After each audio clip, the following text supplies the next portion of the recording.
Look at it as a season of loss, a season of sacrifice, and then that's when your blessings come. I lost my old car, lost my uncle, giving up my normal routine and way of doing things, sitting at my mom's house for 3 weeks to receive the blessings that I'm receiving.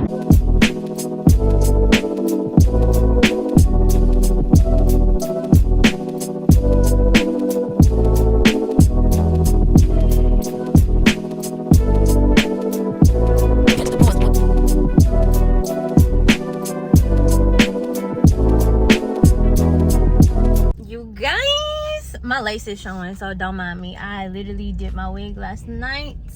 Did not have a hot comb, didn't have nothing. Just was at my mama's house with it. So I'll fix the lace up when I get back to Jackson. But today we're getting a new car. This ain't the new car. This is not the new car. So when I get on the road, I'm getting coffee right now. When I get on the road, I will tell y'all the story. All right, you guys, so little story time while I'm driving. I'm just gonna have to hold my phone because this is not my car. This is a rental. And I'm not trying to tear it up by trying to prop the phone up or do none of that. So we just gonna hold it. We just gonna hold it. Today's August 4th, right? I don't know when I'll be uploading this video, but it's August 4th and my car got broken into July 11th. So I've been without a car for about 3 weeks and it was actually crazy. I was sitting at home. It was like 10:30 at night. And I freaking like heard a car going off, which that's not uncommon. You live in an apartment complex, cars go off. Whoop-de-whoop. I'm like, okay, car's going off. Nobody else is stopping it. So I'm like, okay, maybe it's my car. I go, I see it's my car, and my key is not working. Like I'm hitting the button to silence the alarm, nothing is working. So I text my dude or whatever, and I was like, yeah, my car's probably getting broken into right now, whatever. Laughed and went to sleep. Like I laughed and lay down, like I was prepared to go to sleep. I was like, ain't nothing I can do about it. I'm not going outside, just about to not have a car. My neighbors start knocking on my door, and mind you, it's a car alarm going off. It's my car. Now someone's knocking on my door. I'm like, oh yeah, I'm definitely not going outside. Like, why would I go outside? But then I peeked out my blinds, they're a little peeksy, and I saw my neighbors outside by my car. So I was like, okay, if they're outside, it's good to go outside. So I'm in utter shock. Like I'm really like, it was a key until it was actually happening. Like I really don't have a car right now. Y'all will kind of see on the videos that I was in utter shock.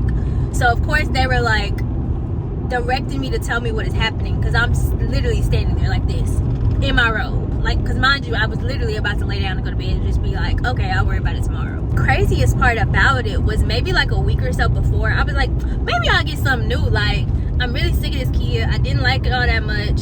I didn't have air in my car. Needed an oil change. There was so many things that needed to be fixed on the Kia, and I had already started considering other options, right? And so I'm like, okay, is God just taking my Kia from me so I can get something else? Like, what is this? And my level of calm was making my neighbors be like, girl, your car is getting broken into. Come again. Like, you're just standing here. Call the police. Call your insurance. 2238.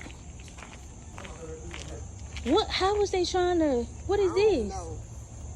This your oh, this is my window. This your back window. You know what? You said call. Should I call them tonight? The police? Put on your string call. Mind you, my uncle was on hospice. I was dealing with that. That's a whole situation, which I didn't know he was on hospice. That's a whole thing. That's another story for another day. So as I'm outside, just got off the phone with the police. Of course, I'm calling my mom, updating her, trying to call the police. So she's like, call me now. And I'm like thinking, mama, okay, I'm safe. You know, I don't need to call you. You know, I'm fine. Everything's good. She calls me as soon as I get off the phone with the police and tells me that my uncle died. So I'm literally sitting outside. People are like standing around me. No car. Car is destroyed. Police are on their way. And then I just found out my uncle died. So at this point, I'm standing there. I'm numb. I feel nothing. I'm just standing. So then my neighbor, they were like, go put some clothes on. Because mind you, I still have a robe on. Hair is just in disarray. And I'm just standing outside looking homeless with my robe at this point. So she's like, babe, go put some clothes on. They didn't know what my mom told me over the phone, but they could see that just like, I went numb. Ended up, obviously went to my uncle's services, and my mom lives in Mississippi. I live in Mississippi. She lives 2.5 hours away from me. So I flew to Georgia for the funeral, obviously, because I didn't have my car to get to my mom's house, and she left before me. So I flew straight from Jackson to Atlanta. attended my uncle's services, and then I rode back to Mississippi with my mom. And I've been at my mom's house for 3 weeks.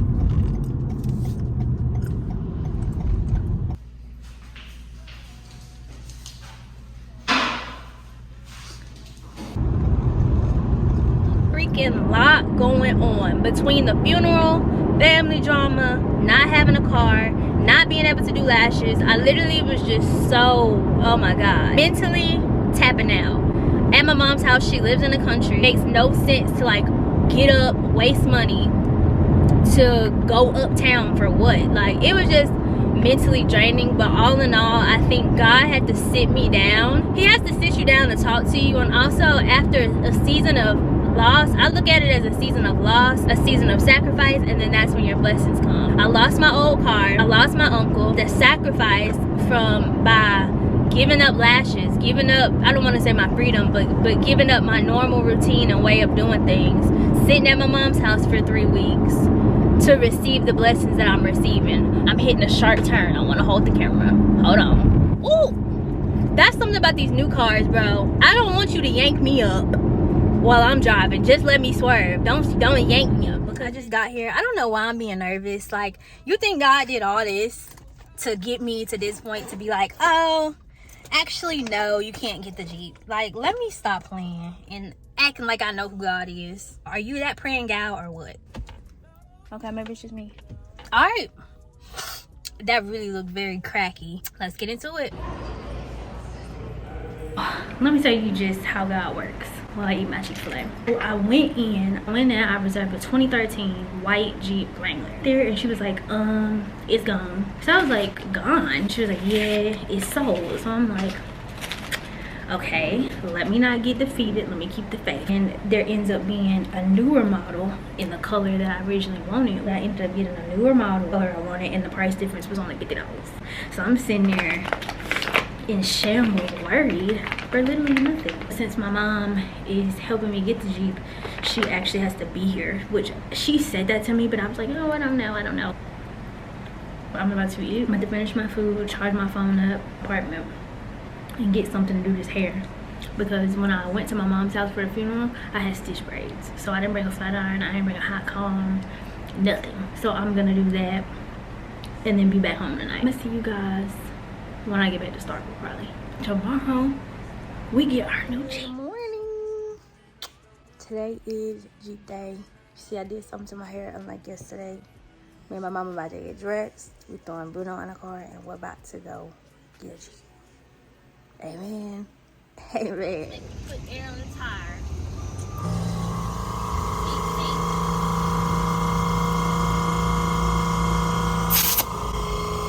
Push it. Hold it. Hold it, yeah. Push it. How's it feel to put air in the tire? It's not doing it. It is. Oh, it's doing it. I know, I'm looking at it. Ghetto. Bruno and his granny chilling passenger side. Day 2, and we are here to get a Jeep, baby. Alright, so cash has officially been paid. Got my receipt. They're about to go get the car ready, pull it around. And we're gonna have a Jeep. And that's on period. And that's on Jesus Christ. So this one is the... Not Bruno buying a Jeep.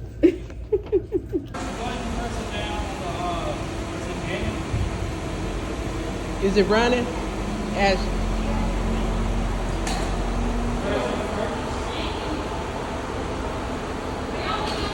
I'm gonna be taking pictures and she waiting on me. She don't know how to drive. That's the sun. You can get in with Brew.